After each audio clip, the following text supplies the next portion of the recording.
This is Miss T, and today we're going to continue our basic Arabic tutorial series, lesson number 5. Today we're going to be learning about names of places or yung mga locations.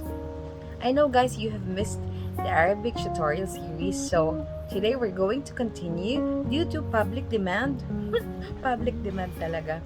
So yan, today we're going to start learning about locations. So first, let's start with house. House or bahay is called bait. Bait. So yan, house or bahay is called bait. Bait. Sa loob ng bahay, we can see rooms or kwarto. Rooms or kwarto is called ghurfa in Arabic. Ghurfa. Kitchen or kusina is called matbakh. Matbakh. Kitchen or kusina is called matbakh. Bathroom or banyo. Bathroom or banyo is called hammam in Arabic. Hammam. Hammam is also called, this can also be used for restroom or yung mga CR. Hammam. Sa ating mga Pilipino, we call it sala or living room, or yun yung mga parang receiving areas where we receive guests. It is called majlis in Arabic. Majlis. This is where they entertain their guests. They give them tea or coffee and sit and talk about things. So it's called majlis. Majlis. So yan yung mga sa loob ng bahay. If we want, by the way, if we want to say inside or sa loob, you say dakhil. Dakhil. Inside or loob, dakhil. Outside is called bara. Bara or karij. Karij. Let's go outside of the house. Yes, outside of the house you have your garden. Garden or hardin is called hadika. Hadika.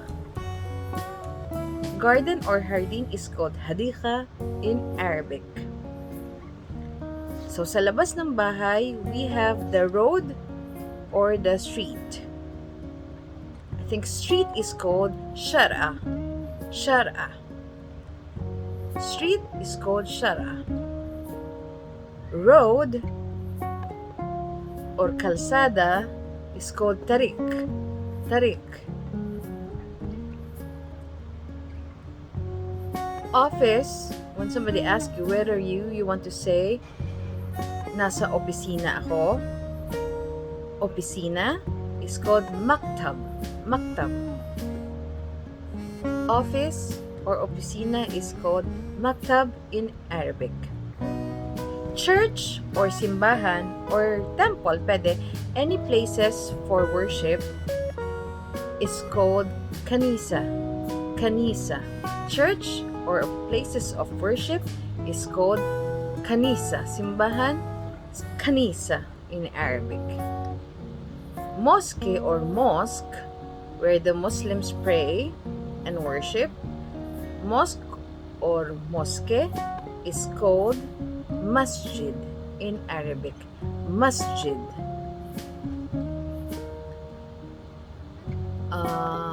What else?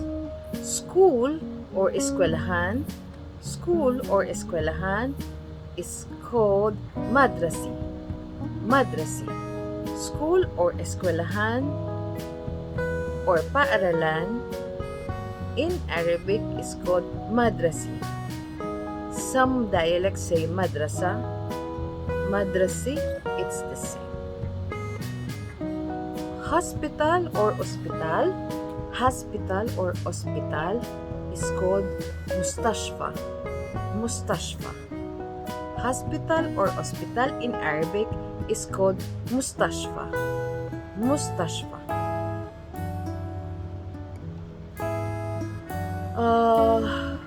Airport or paliparan. Airport or paliparan is called matar. Matar. Airport or paliparan is called matar in Arabic. By the way, you also have to learn up and down. So up is called fo. That's the Levantine pronunciation, fo, because they don't usually pronounce q, so that's called fo in the Levantine, which is Lebanese, Syrian, or whatever.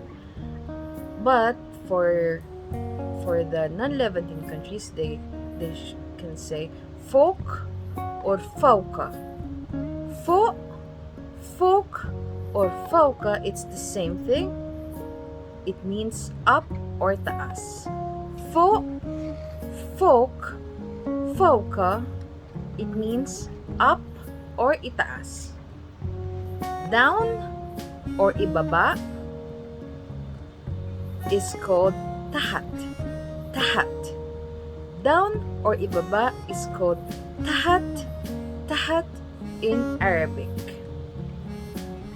If you want to say nasa kotse or nasa sasakyan, kotse, car or kotse is called sayara. Sayara.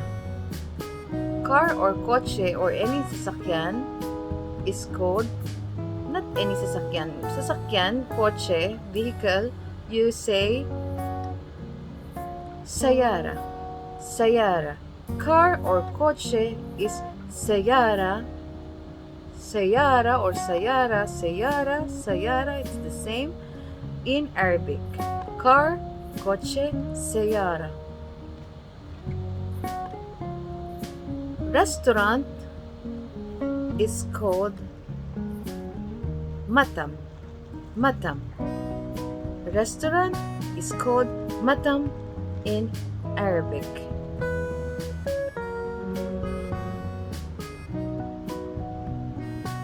Market or palengke. Market or palengke is called souk. Souk.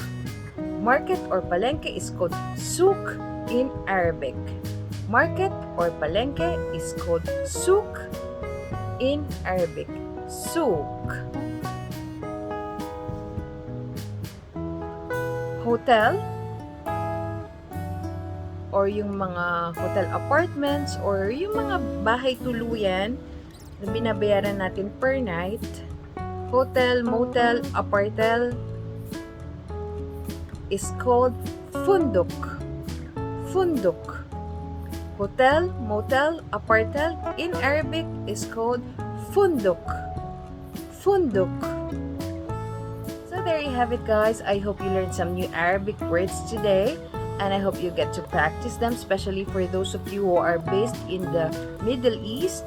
You can practice saying these words para mas makabisado ninyo and to get familiarized with the language. So yon, although most Arabic people, they can communicate or they know basic English, it's also nice to learn their language, and also they will appreciate your effort in learning it. So yan, for those of you who haven't subscribed yet to the channel, please click on the subscribe button and the notification bell to get the latest on my video uploads. Those of you who haven't watched the previous Arabic tutorials, I'll be posting the link down below. I hope you get to watch them and I hope you get to learn from them. So yun, guys, I hope to see you next time. Don't forget to give this video a thumbs up, especially if you learned something and if you like for me to do more of these videos. Ayan, guys, hanggang sa susunod, maasalama!